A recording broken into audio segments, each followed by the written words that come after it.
ஒரு ஆளு ராமகிருஷ்ணரை தேடி வந்தான். அவன் கையில 1000 பொற்காசுகள் வச்சிருந்தான். அதை அவர்கிட்ட கொடுத்து இதை ஏத்துக்கணும் அப்படின்னு ரொம்ப பணிவா கேட்டுக்கிட்டான். அவரு பார்த்தார், இது எனக்கு தேவையில்லை, ஆனாலும் உன்னுடைய மனசை புண்படுத்துறதுக்கு நான் விரும்பல, அதனால நீ கொடுக்கறத வாங்கிக்கிறேன்னார். வாங்கிக்கிட்டார்.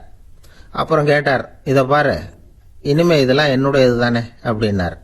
ஆமா, அதையெல்லாம் நான் உங்களுக்கே கொடுத்துட்டேன். அவன், சரி, இப்ப நீ எனக்காக ஒரு காரியம் பண்ணும்னார். என்ன செய்யணும் சொல்லுங்கன்னா, இந்த நாணயங்களை எல்லாம் எடுத்துக்கிட்டு போய் கங்கை நதியில எரிஞ்சுட்டு வா அப்படின்னார். இவனுக்கு அதிர்ச்சியா போச்சு. என்ன பண்றது, இனிமே அது முடியாதுன்னு சொல்ல முடியாது. ஏன்னா அந்த நாணயங்களை எல்லாம் அவருக்கே கொடுத்துட்டான். இனிமே அதெல்லாம் இவனுடையது இல்லை.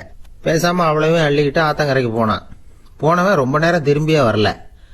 ராமகிருஷ்ணருக்கு சந்தேகம், என்ன ஆச்சு அந்த மனுஷனுக்கு, காசுகளோட அந்த கங்கையில குதிச்சுட்டானா, போகும்பொழுதே ஒரு மாதிரியா தான் போனான், போய் என்னன்னு பார்த்துட்டு வாங்க அப்படின்னார்.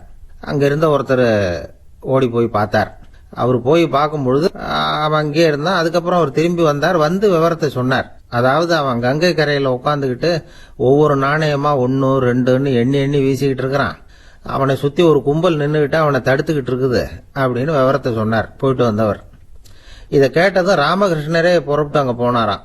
என்ன இப்படி பண்ணிட்டு இருக்கிற, நான் உன்னை அந்த நாணயங்களை கங்கையில வீசி எறிய சொன்னேன், நீ ஏன் அதை எண்ணிட்டு இருக்கிற அப்படின்னார். பழக்கம்தான் காரணம், நான் ஒவ்வொரு நாளும் ஒவ்வொன்றா சேமிச்சு வச்சேன். இன்னைக்கு என்கிட்ட நிறைய இருக்குது, உங்களுக்கு ஒரு 1000 நாணயங்களை கொடுக்கணுங்கிறது என்னோட ஆசை அப்படின்னா. இப்ப ராமகிருஷ்ணர் சொன்னார், ஒரே நேரத்துல எல்லாத்தையும் சம்பாதிச்சிருந்தா நீ எண்றது பொருத்தமா இருக்கும். எல்லாத்தையும் இழக்கும் போது ஒவ்வொன்றா எண்ணிக்கிட்டு இழக்கிறதுங்கிறது சரியான செயல் இல்லை. அதனால ஒரே தடவையா எல்லாத்தையும் தூக்கி எறிஞ்சிடும் அப்படின்னார். இது இழப்பது அப்படிங்கிற ஒரு உயர்ந்த நிலை. இதை நாம யதார்த்த வாழ்க்கையில சம்பந்தப்படுத்தி பார்த்து குழப்பிக்கிட்டு இருக்கக்கூடாது. இழக்கிறேன்னு சொல்லிக்கிட்டு இருக்கிற காசையெல்லாம் ஆத்துலையும் குளத்துலையும் கொண்டு போய் எரிஞ்சுட்டு வாங்க அப்படின்னு உபதேசம் பண்றதாக யாரும் நினைச்சிடக்கூடாது. இதுல நாம புரிஞ்சுக்க வேண்டியது என்னன்னா, எதையாவது ஒன்ன இன்னொருத்தருக்கு கொடுக்கணும் அப்படின்னு விருப்பப்பட்டா அதை மனப்பூர்வமா கொடுத்துடணும். கொடுத்துட்டு அதையே நினைச்சிட்டு இருக்க கூடாது.